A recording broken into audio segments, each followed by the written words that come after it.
House of Cards is, in my opinion, a silly little show. And that would have been fine. There are plenty of other silly little shows out there. But the problem with House of Cards is that it was praised up so much. Before I saw it, I was led to believe that it was this really intelligent political drama. And then I saw it, and I was like, what is this? This is so dumb. I watched the first season, and I've never felt any need to watch any more than that. In fact, I barely made it through the first season. It was really dumb, and there were no interesting characters to latch on to. So let me briefly recap for anyone who's forgotten what House of Cards is all about. Apparently it's based on a British TV show, which was similar concept, but in the British Parliament instead of the American Congress. But I've never seen the British show, so I won't talk about that. The show stars Kevin Spacey, and it was made before Kevin Spacey got canceled. And we'll not talk about that in this video. That's a whole nother topic. So this was back when Kevin Spacey was still very much in demand. And the premise of the show is that Kevin Spacey plays the majority whip in the Democratic Party at a time when the Democrats are controlling everything, the Congress and the presidency. He has helped the president get elected, and he expects to be made Secretary of State in exchange for his efforts. This apparently was something that was promised to him. But when the president gets elected, the president goes back on his promise and nominates somebody else for Secretary of State, which sets off a couple of things. Frank Underwood is planning revenge on the president. He wants to humiliate the president and the president's agenda. And he's also seeking to increase his influence and rise up through the ranks of the Democratic Party. One of the things that's interesting about this show, it's a political show, but the Republicans are completely absent, virtually. They're mentioned a few times, but they are not... I don't recall a single Republican character in the season one. I may be forgetting. And they don't really seem to have much impact on politics. Now, obviously, nowadays, this would be a completely ridiculous show to make about the Democrats being in control of everything and not having to worry about the Republicans. I think even at the time it came out, 2013, this was a little bit of a dated notion.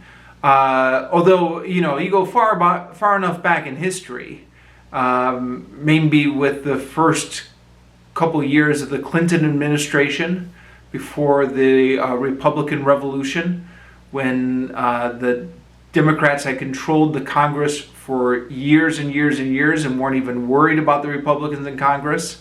And you also had a Democratic president elected. Maybe that is the historical analog to this show. So there's a lot of political infighting, but it's all Democrats on Democrat infighting. There are any number of things about this show which would be completely different now, because nowadays the political system has gone completely off the rails. But it would be rather low-hanging fruit to just comment on all the ways politics has changed in the past 10 years. So we'll try and leave that aside and just focus on the universe of this show. So, there's a few problems with this show. Kevin Spacey is a very talented actor and a very charismatic actor. So the show definitely has that going for it. And like I said, we're not going to talk about how Kevin Spacey got canceled. It's a different subject for a different video. But, you know, this was during the height of his fame and when he was very much in demand. And he has a very strong on-screen presence.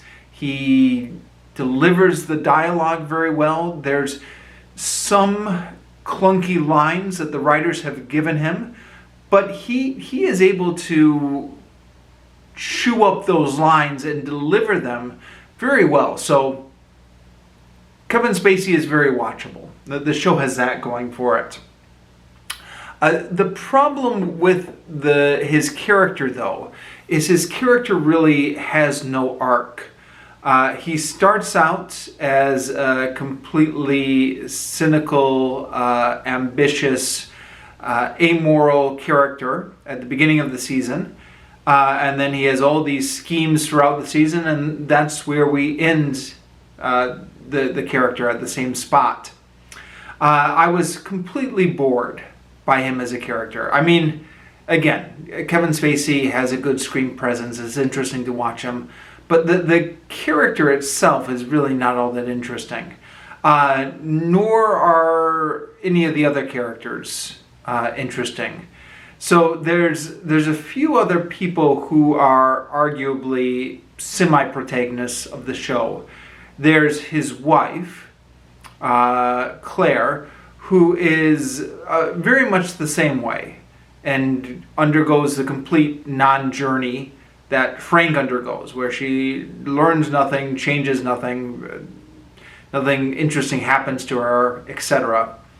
And then there is the journalist Zoe Barnes, who becomes Frank's source. Now, Zoe Barnes... Sorry. I stated that wrong. She becomes Frank's... what's the word for it?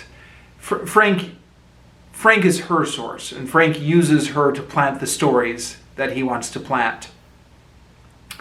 I think it's a little bit hard for me to tell what the show was trying to do with Zoe Barnes, because I find this character completely annoying. And I don't know if this is just me. You know, maybe there's some sort of personality clash between me and Zoe Barnes, that I just don't like this type of personality. The show at times seems to be trying to make her out as being annoying and showing that all her colleagues are completely exasperated with her and everybody else is annoyed with her as well. And yet at the same time, the show is trying to make her sympathetic. We're supposed to... Well, the amount of screen time she gets, presumably we're meant to want to spend time with her. I just find this character so irritating. I don't know. What did you guys think of Zoe Barnes? Is it just me?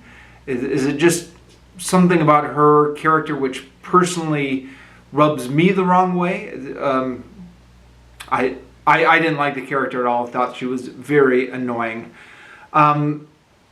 So yeah, there's no interesting characters here, and almost no one undergoes any sort of change. I guess one exception to this would be Congressman Peter Russo, who's one of the pawns that Frank Underwood, that Kevin Spacey's character, Frank Underwood, is manipulating. And he has sort of a redemption arc where he is finally, by episode 10, or episode 11, wanting to take responsibility for what he has done. But then he gets killed off. So his character is... Yeah. His character is sort of interesting, but then his character gets killed off and we're left with nothing really. So the problem with this show, I'm reminded of lesson I used to do for one of my English classes, where the students had to listen to an audio about character arcs and what makes a character interesting. And the lecturer in there said that a good protagonist doesn't have to be nice. In fact, sometimes the best protagonists are not nice. But the protagonist has to be interesting. They have to have some sort of personality that intrigues you. You want to know more about them. And they have to undergo some sort of journey where they face a crisis. And as a result of that crisis, they either change and grow, or they fail to change and grow, and then their story ends in a tragedy. So I guess, this is the difference between a feel-good story where the hero changes and grows, and a tragedy like Romeo and Juliet or Hamlet or something, where the characters are not able to change and grow at the moment of crisis, and it ends up being their downfall. So yeah, if you apply that storytelling template to House of Cards Season 1, there is nothing interesting about these characters, nothing that causes them to change and grow, and they don't face any consequences. There's no tragedy. The Peter Russo character has a tragedy, but the other characters just continue on their calloused way. So it's a completely boring show in that regard. The other problem with this show is you feel like it's a political drama designed for idiots. So the basic idea of the show is that Frank Underwood, Kevin Spacey's character, whose name is Frank Underwood, is doing all of this plotting to try and set his plans in motion. So he'll have these various plans.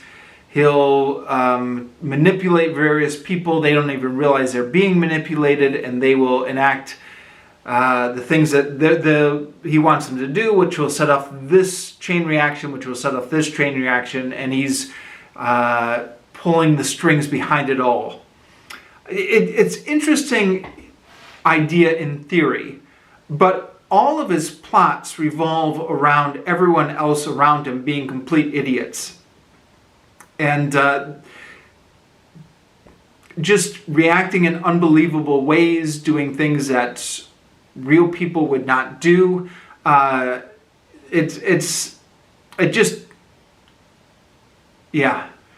I'm willing to suspend my disbelief a little bit, but you watch this show and there's very little interest in watching these things play out, because you're just constantly thinking to yourself, oh, well, that wouldn't happen. Oh, well, he's a real idiot. Oh, well, obviously in real life, these guys would realize how much they're being manipulated here. So it either revolves around characters not realizing they're being manipulated when in real life they really would be, or it revolves around these characters just doing these completely stupid and out of character things in order for the plot to progress. There is a lot of contrivances in this plot, a lot of forced drama and forced conflict where characters who should be able to just sit down and mediate their disagreements will have some sort of manufactured conflict with each other.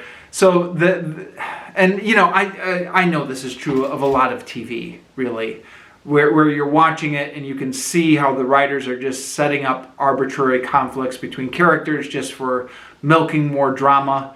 But again, this is a show that I had better expectations for because everyone was praising it so highly. So I was disappointed when it was so dumb and uninteresting.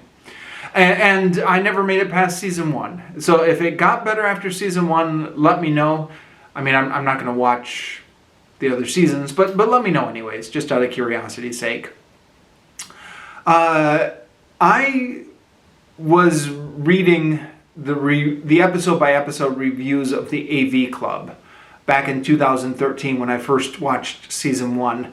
I went back and reread them. They're a little bit harder to find now because unfortunately the AV Club has completely rehauled their website, I think as part of corporate buyouts. They were forced to migrate to a different site. And the seasons that were nicely indexed are no longer nicely indexed. But I'll leave a link to the archive.org link to the old 2013 reviews that the AV Club had. Because the AV Club, I think, really nails what the problems with this show were.